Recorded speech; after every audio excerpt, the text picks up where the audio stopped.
Professor Egi is a person who develops the mathematical models for all dive computers around the world. And the super idea of Murat was to try to develop mathematical model for decompression thickness or measurement of risks for freedivers to be built into freediving computers. And this is very difficult task. And with the study which we performed in Blue Hole this week, we made just a first step to that. It's incredibly difficult because now, as Professor Balestra said, we started to think not only about bubble models, but other ways how to measure and predict risk in freediving. Professor Murat Egi. Thank you very much. So, thank you for the introduction. Not all of them will be one-third, okay? So I'm not responsible for the dive computers who are failing, okay? Of course you're not. So, I'll be talking about kind of an approach which treats the problem as a universal problem, where you see the diver and the astronaut. In fact, we are waiting for Mr. Elon Musk to call us because they are starting the space walks, and we don't know what will happen at the end. It's a long story. So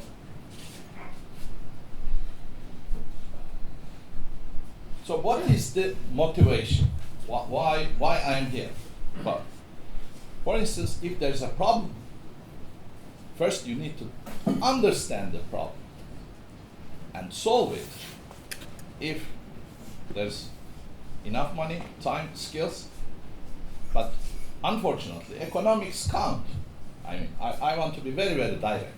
I will be talking about the realities, okay?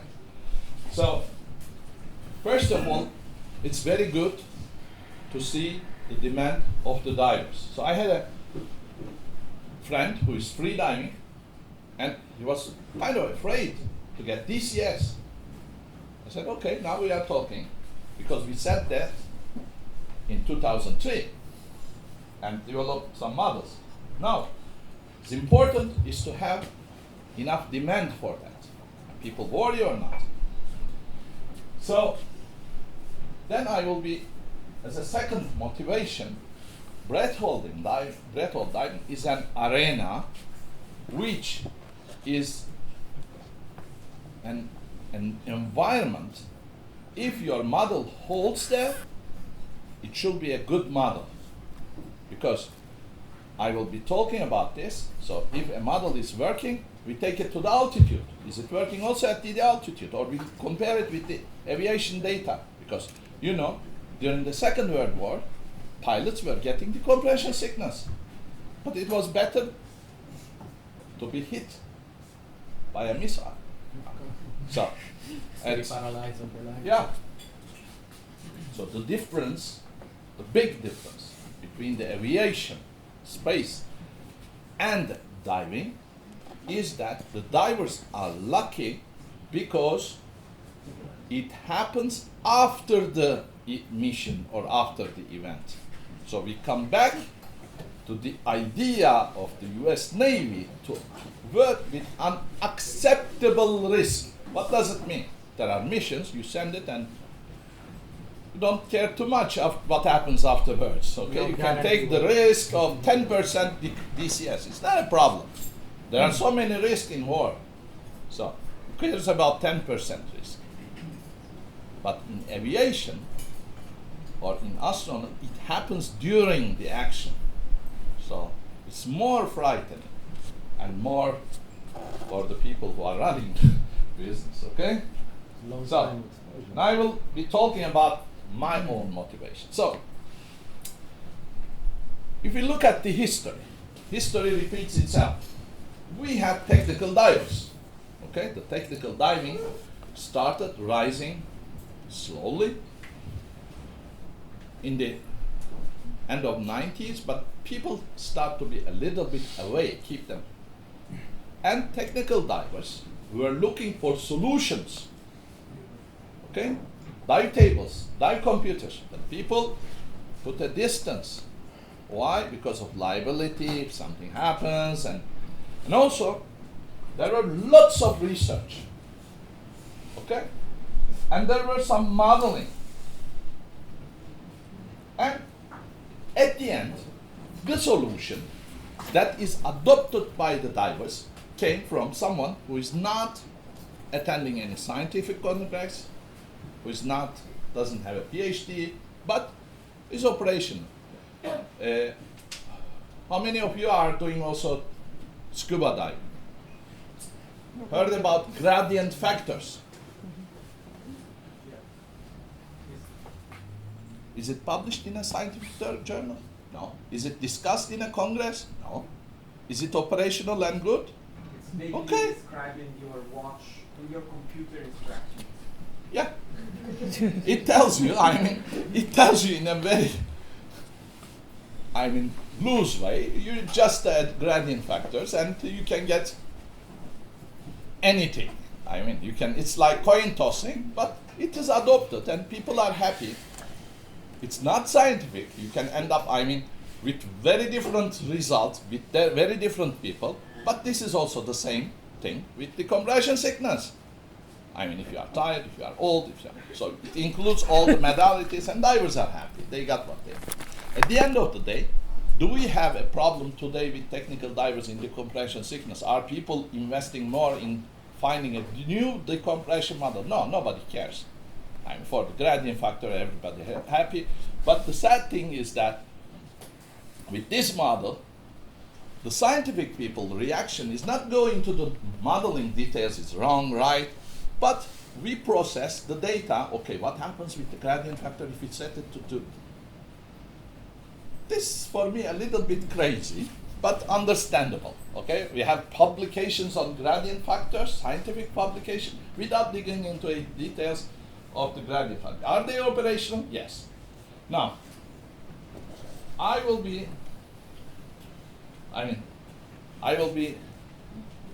trying to be more informative, and also will give you some background. So if you decide one day you can build your own model, you can add gradient, you can use an Excel spreadsheet, and if you don't go too far, don't enter into the computer arena. No?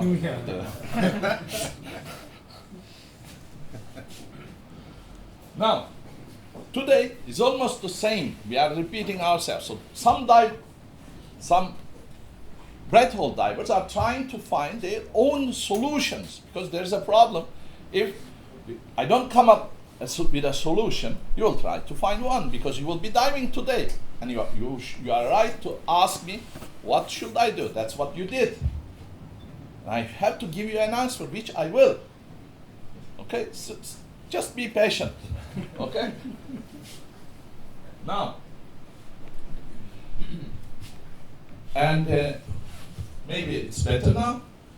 So, the first dive computer I built is in '84. It was big, so it's like a passion for me. Okay, and at these years you don't think too much of the economical side or even the scientific part, so you do it with a passion. You are motivated by the curiosity, because you are curious what's happening. And when we look at the free diving, what is the state of the art today, probably all of you know. I will be quick, but do not hesitate to interrupt me. Let's not keep the questions to a later phase. So, first of all, DCS can occur or cannot occur. These were discussed as early as 50. Okay, so you have the books and you have the proofs in the 56, in 65. Even the so considered one of the first scientific publication in 65 by Paulev is not the first one. The first one was the military one.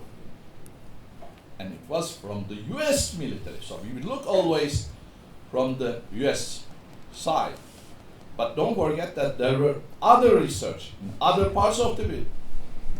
So I learned a lot of things from the Russians, for instance. They had were a lot of experiments. Did you heard about diving with neon gas, for instance? So, anyway, so the moral of the first scientific publication is that you need a kind of decompression tables, 65. So that's the conclusion. You need to avoid it, and you can have it with tables. But it was said earlier, in 56, with the submarine, with the submarine escape people, there are instructors. So they have to do a lot of dives to chase after the people who are using this submarine escape facility, and they are doing free escapes from 60 feet, 18 meters or more. Then they are not considered as the breath hold divers, but you have the instructors who are following them. So they have to do multiple dives, and then becomes a concern for them. And it was published in 56. And even at the same time that Paulev published this kind of proven cases, Lafnier also came up with the solution. And some of the knowledges you have, like rule of thumbs, and I respect them, and I'm here to learn about them. Okay? Because we need data, and I need to learn. So they were developed during this study of 65. So ideally, you need to model them. And when you model, it's a bit complicated, okay? When I say differential equations, maybe it seems complicated to you. Differential equations tells us the future. Integral tells us the past, okay? And you need some proportionality. So that's ideal concept in control theory. So you need to consider the past, and you have to also consider where it's going. So with the past, we can predict, because in nature, most of the natural events are ruled by so-called first-order linear differential equation. But forget about it. It has a solution, and this is where the amount of something is proportional to its speed. Okay? For instance, if we have a bottle of water and I have a hole, then the mass of water will be high, and the speed of water going outside the bottle is high. When it starts to deplete, the speed depletes. Okay? So the quantity proportional to speed. And this is the solution, is so-called half-life. Maybe you remember from radioactive decays. Okay, you have a metal 100 gram, and if the half-life is 1 year, after 1 year, you don't have this. Half of it disappeared. But after another year, it doesn't disappear totally. It's not that every year 50. So remaining is 50. Then half, 25 will decrease. And then next year, 25. So our body takes up nitrogen in the same way. Okay? So now we need the table, maybe, the blackboard. If you don't ask question, I will ask question. Now, you are at 1 atmosphere, okay? And nitrogen also. So this is the amount of nitrogen you are diving to. 60 meters. Let's make it 50. Better. I pretend I'm asking, but the answer is more. It's easier with 60. 400. No, Was maths. 70, 60 meters. Okay. We'll make it 100. 60 meters. Which makes 7 atmospheres. What is the difference? 7 atmosphere. It's 6. Because 7 minus 1. Okay? So, in our body, there are a lot of compartments or tissues. Okay? And each of them has a half-life. Let's say the brain needs a lot of blood. So this constant half-life can be theoretically calculated. It is proportional to the blood flow. More blood, more rapid. Okay? Solubility, the ratio of solubility of the brain and the blood, which is almost equal, and the volume. So all 4 of them makes this number, which says, let's say, 5 minutes, or let's say 2 minutes. Okay? After 2 minutes, you have this amount. After 4 minutes, so this is, the difference was 6. So I go plus 3, then this 4. Okay? 4 units. Then another 2 minutes pass. What is remaining? 3. So 1.5 I add. So I was at 4. Now I am at 5.5. Okay? And there is a practical rule. Practical. 6 times time constant, you are saturated. You cannot. What does it mean? If I go 1 time, 2 times, 3 times, 4, 5, 6. Now, you can now answer a question. The flying after diving. How many hours you wait for taking a plane? Till the airplane picture goes off on the watch. Okay, the watch tells you. Okay, but is there a rule also? 24 hours. Okay, it was before 12 hours. Then the rule of thumb is 24 hours. Depends on the dives, etc. Blah, blah. Now, if someone tells me it is 24 hours, if a dive computer will say 24 hours, then I should say that the longest half time is how much? 4 hours. Now you will know. Now you know calculating the compression tables. So 4 hours is the longest one. If you repeat 6 times, nothing left. But sometimes it is controversial because, for instance, the Bühlmann model has 600-minute longest one, which is 10 hours. But obviously, in his tables, it is not 60 hours. So you need to take out what is irrational. So this is kind of human intelligence. Will be replaced soon by artificial ones. Because human intelligence is a load of bias, a lot of problems of ego, other problems. So we hope AI doesn't have one. It will see. Common sense is nothing. You never know. So, remember, in the US Navy, at once, the no-fly time was 12 hours. Why? Because their longest tissue was 2 hours. Okay, now you know.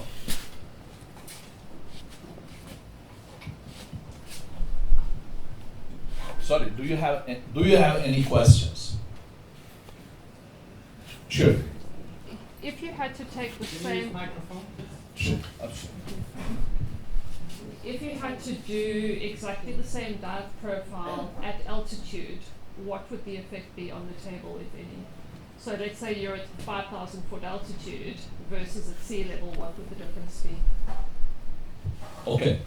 For instance, if you are diving at 2,400 meters, you can take the plane anytime you want, probably because you are at this level, but still there's a problem.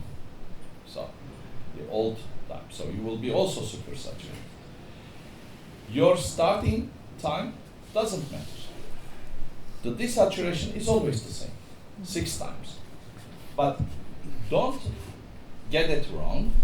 So it is just to start. Imagine we have our target dive to 60 meters. Okay?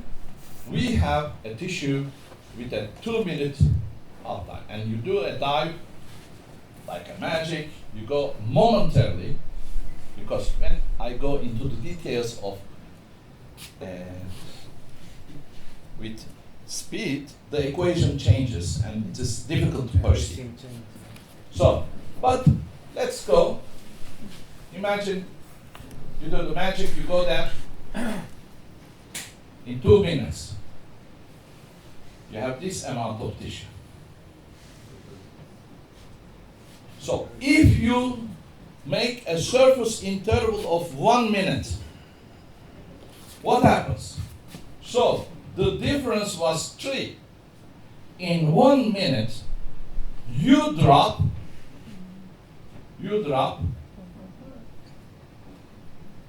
to 1.5.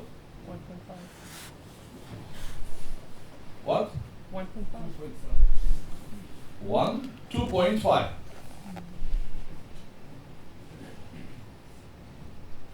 Okay, now from this point, you start a new dive. Do it again. Then, the middle of this, if you do it again, 2 minutes, then you go this. Then, this, you can even get saturated with breath hold diving. Because normally, don't think that waiting 6 times is good, because imagine that you have with this knowledge, you'd say that, okay, instead of 2 minutes, if I wait 12 minutes, what happened? Okay, you may get rid of this tissue, okay? But you have other tissues. And they fill very slowly, and they also release gas very slowly. So, if you keep repeating, many of them, you will eventually reach also the saturation. So, it depends on the so-called compartment half-life. Just to reduce the understanding. And we tell the controlling tissue. Controlling tissue means that, okay, this, because of this one, you will be in trouble. Okay? Now, where is the problem with this model? Now, the problem, we have 2 approaches. Basically, like Bühlmann, who is just using the anatomical values and saying that we have 2.65 minute tissue. But then, this is an approach. You calculate it with the known figures of physiology. Then you have another model, which is like PADI, US. For on-gas and off-gassing, they use hypothetical compartments. They say there's a 5-minute compartment, there's a 200 40-minute compartment. What is that? We don't know. It should exist. It should be somewhere. Okay? So this is hypothetical compartments. Okay? And you have, 10, 6, 8, 100, whatever. So it's Birman, you have 16. And so it depends on the model. But there are two approaches. Physiological one. So this approach, don't underestimate it, because it is like sampling and making predictions. So you sit in the road, you count the number of white cars, and you say that, okay, 60% of the cars in Egypt are white. This kind of prediction, it can exist. So, but not an exact value, yes, but it gives you the ability to avoid decompression sickness. So all the die computers used today are based on this gas uptake model. Why? Can it be better? No, there is not enough resource to make further research, no investment. So people get DCS, yes, but not every day. So people are happy as long as you don't do any major mistake with the programming. So the key points are the other problems, the electronic problems with the die computer, how robust it is. Now, as early as 65, the solution Mr. Lafton found is to convert the breath hold diving into scuba diving. Okay? So, how he does, so now you understand these curves, I guess. So these are repetitive dives, on-gassing, off-gassing, and then you calculate so-called an equivalent depth. So when you say something equivalent, obviously in diving there is no equivalent. So it will go to somewhere, it will be somehow predicting something, but is it good? You don't know. We have the same problem in altitude diving. In altitude diving, you convert the sea level to an altitude dive. The problem with this equivalence, what is equivalent? Because you have many tissues, how you sort out. So this equivalence in scuba diving end up with some problems. So this is why when I started working to understand how US Navy works, and when it comes to altitude, there's an equivalence. Well, this is weird. Let's look how Billman is doing.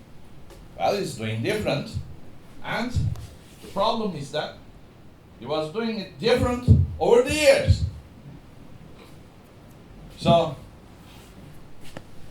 in 1575, he was saying that if you go to an altitude of 3,200 meters, your no decompression limit for 18 meters is 5 minutes. But time passed. 9 years later, he said that no, you can stay 38. Well, at least one should be close. Okay? And there is something, there's a problem there. And also, scientifically, when you look at the Billman work, he's citing this as a proof. Well, it's interesting, but there are also lots of small tweaks. For instance, Billman, when he was doing the tables, he found the result and adding 2 meters for safety, Jesus factor. God protect us. So, but then comes the dive tables, the dive computers, and then it was also producing for the UATEC. But that's too conservative. People want more dive time. Let's push them. A little bit of this, yes, okay, push. And then he added one more tissue, becomes 16 compartment model with 17 compartments, which is it. But at the end of the day, normally, at this time, people were thinking that U.S. Navy is more liberal, dangerous, which holds maybe the NDL times at this time was true for sea level, but if you go to the altitude, the situation changes. So 36 versus 26. Even in the year 2000s, US Navy made a military exercise at Titicaca.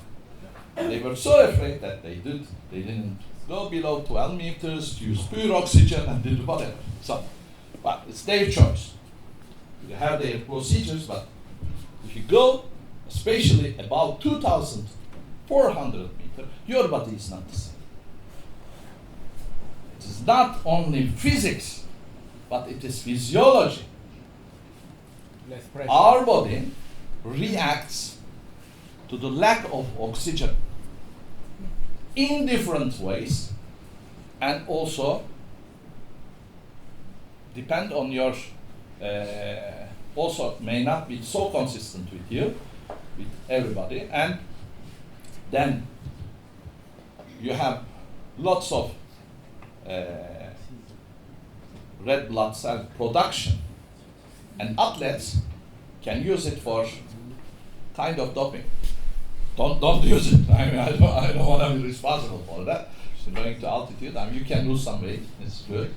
Have some fresh air, and but then when you come back, until 2 months, your body will continue this reaction. You'll feel good, but I don't know, because in freediving, I mean, especially with regard to shallow water drowning, the situation might be different, because you start to play also with your tolerance to carbon dioxide.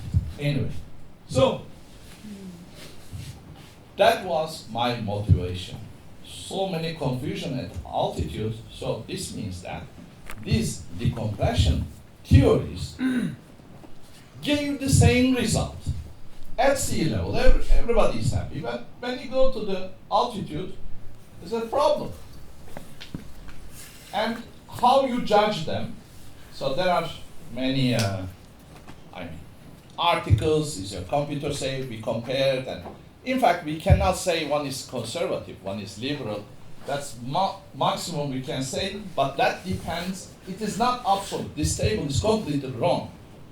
So even for the same settings, the way your computer behaves depends on how much tissues you have, both of them. So you might be comparing apples and oranges, and for sea level, one can give less deco, the other one at the altitude it might be the reverse. So if you go into the deep, so we see this is because of the so-called tolerances of the tissue. So each tissues you associate a so-called tolerance, and the gradient factors just make a Jesus factor, 2-number Jesus factor for which you can end up with an endless number of solutions. So, but basically, when you make an equivalence, this is what you are saying. So it's a shift, and it doesn't have any single mathematical reasonable experience. But some cases it works. So we came up with the idea that you have this line, which is not a line, and Bruce Winke did the same thing. It's a nonlinear extrapolation to altitudes, because if you believe in Bullman, you can go to the vacuum without any problem. But if you have the cases of aviation, so you need to put them in the same case. So we did some experiments with pigs in Norway, Trondheim, then to just show literally that this equivalence is not working, then we took our people and go to the mountains. It was not easy. Okay? So this is, we did some 209 dives. All of them are at the limits. I'm not talking about the dives that, so it's square profiles. So, and also multi-level profiles. So maybe we did thousands of dives, but only these ones are square. At the end of the day, the solution to the scientific community to the problems of decompression is very effective at sea level. So at sea level, everybody is happy, you have dive computers, more or less they give the same results. And if you start playing with gradient factors, everything will be different, so different that you don't have any means to compare them. So when you go to the altitude, they start to be, they lose their efficiency, and sometimes, and most of the time, in a bad way. Less oxygen. In the, yes, and also oxygen metabolism, and because oxygen window is the key role, and it has a very strange effect at altitude. And but if you go to the saturation side, they are overprotective because of the economical reasons. I mean, in Norway, there are pipelines who are flooding gas and causing, I mean, every day a lot of money going away. Nobody cares because it's not within the depth of their operations, official operations. They don't care because they say, okay, we don't dive at this until 150. Okay, we dive. We have procedures. We don't care. We don't take the risk. This is their personal approach. UK is a bit different. If you go to the other parts of the world, in Mexico, it's so the risk is very different, and people may want to take the risk. So, as I said, this starting the altitude diving was for the quest of more universal decompression. If I try to say something, it should hold in other environments. And also, in these equations, always there's an initial value problem. You remember, we assume that this initial value is this, but it also depends. Your whole body has totally, your initial conditions are different. And differential equations can only tell what will happen. We don't have this integral part yet. We don't have the means to take into the equations the past too much, okay? So, normally, we have all these parameters. We go to the altitude, the body composition changes. I mean, somebody asked a question about water. Water, okay, hydration, dehydration. Well, where is the water? It's everywhere, yes, but is it inside the cell or outside the cell? So you drink and you try to hydrate where you are uptaking this fluid. So the answer is different. But as a practical rule, what I can say, I go to the altitude, I'm not so much, I need to find solutions, okay. What is the protocol? We measure the hematocrit. If it is higher than 50, we don't let him dive. Why? Why 50? Because we asked the medical people for the fitness to dive. If they found someone with a hematocrit level of 50, they don't give the certificate. We said, okay, if this is the cut, okay, we say 50, more than 50 is clinically important. So this is maybe also your answer, but in a pragmatic way, in a practical way, because you need answers, because you will be dying tomorrow, and you need answers. So, but on this test we have to calculate also the exposure time, because Sure. something is diving 3,000 meter and do it 1 month expedition, and something is done in Sure. 3 minutes dive Sure. time, bam, bam, at 0 level. Sure. So we did experiments with different groups. One group stayed 3 weeks. Exactly. So The other come and go. adaptation.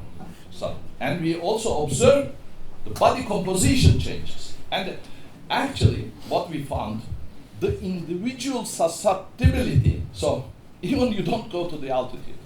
From me to you, a variation of bubble production. I'm not saying the decompression is so high that you go to the altitude state, it's not overriding. So we didn't see anything. But what we see at the altitude, you can dehydrate very, very quickly. We saw people, okay, if you don't warn them, because you see, so I'm not going to create this, more than 50, you say, okay, you need to drink water, we don't allow you, and you need to rest, etc. But these are practical things. We can set some boundaries. You got 5 minutes. Sure. You got 5 minutes. 2 2 minutes. 2 minutes, that's great. You have This is 60 great. meters dive. 7. Okay, that's very good. And we came up with in the quest for universal model, we omit the compartments. We are using a continuous compartment, no compartment, okay? It can take any value, and we consider every single one of them. It's a called continuous compartment model. And we did our altitude multi-level tables like this, but somebody in the year 2003 took our model and said, you know what, I use it with people diving on scooter, and I can explain why they can get bends. It's not me. So that's somebody else benefited from the model, because our model can go well below the fast tissues, okay? Like, because for Willman it's 2.5 minutes, and for US Navy 5 minutes. In the dive computers you only have 5 minutes, okay? Or 2.5. Speaking about the breath hold diving, first the problem is to put the name of DCS. It's classifying. Classifying is today 1, 2, I mean, decompression sickness type 1, type 2. Why? US Navy. But Russian Navy was doing on 3 levels. Dan is dissecting in 6 levels. We took the data and we believe only in mathematics. The mathematics told us that given the 3,000 case of DCS, there are 4 types of DCS, which is correlated with 4 different physical realities. And one of them is like Dr. Adel explained us very well. So it's like a tsunami. You have a damage, and it will come later in a strong way, and there might be no way to prevent it. So anyway, so you need first to start working on this. We don't have time. I have 2 minutes to explain. Same for the model. I don't care. Our model today cares about the minimum number of bubbles. Okay? I predict probability of bubbles. Do you want bubbles or not? If you don't want bubbles, you use a simple algorithm with the probability of bubbles calibrated thanks to the data from Tino, and will improve. Why it is improved? We will be also using artificial intelligence, and artificial intelligence as today is a child of 6 years old, 6 months. It will evaluate thanks to your data and will give much clear result. But while waiting, you can have a series of dives, okay? And we can predict the probability of DCS with this app. So you can do, and you can see the probability of DCS, not DCS, sorry, the bubble formation. And we try to gauge it with Doppler result, not DCS, because we cannot provoke DCSs. We cannot follow. Our end result is DCS, is bubbles, and we try to predict bubbles. And thanks to AIDA, once more, thanks for educating us, because we need to take also into account the modalities of diving. Okay, it's not the same as concentrate, bifins, monofins. So we have to take this because there's a shift in the value. So we are taking the data from here. This is the data from the depth time, and then we use it because we try to get information, but the profiles doesn't tell exactly the same. So the profiles are very useful to see what's happening, and we are doing audio Doppler recording. Audio, we hear only, we don't see them, we hear the voices. I don't have time to show them, and we do it in different ways. So for astronauts and for people working under pressure with their arms, bubbles produce here. Okay? With people like you are using bifin, monofin legs, so you can spot them looking at one arm or one leg or one arm in a differential way. This is also what we are trying to do. I don't have time for listening to sounds, and we can also discriminate them. And last word, for the bubble detection is not, in diving it might be a problem. In anesthesia you have the devices because there's a huge economics. The papers I developed for bubble detection are not used by the diving doctors or diving. So the anesthetic people and equipment manufacturers are using and benefiting, which is fine, I don't care. So again, motivation, supply demand problem, who needs and why they need it and what's the economic background. You have time and then you can solve. But lastly, our very past model, so after this model I start to work on science, okay, 2005, finished. I'm an engineer after that, no more science. Thanks to Tino, I'm just trying to come back, but this is a model, much complex, where we have a prediction on bubble model. So you pour a beer, you see bubbles, do they grow and shrink at the same time? No, there's a population of bubbles. Are there solutions for this? Yes, in chemistry for crystallization, in champagne production, because there's an economy who supports it. We actually, it seems like we can go further, but thanks to AI, because that makes life and technology easier, because I have my full integral differential equation hard to solve, and then we need data, multi-sensor data, a lot of data, complex model, not the one I explained. The other one is a little bit more complex, but predicts the distribution of bubbles, and then you can gauge it with the observed one, because in Doppler ultrasound we can. So yesterday and the day before we didn't observe any bubbles, but this means that we may not see them because of the technology, or they appeared and we were too late because we could measure after 15 minutes. So then we need definitely machine learning and for the so-called personalized universal decompression. It's not something I can do. So thank you very much, and I thank AIDA once more for inviting. And so.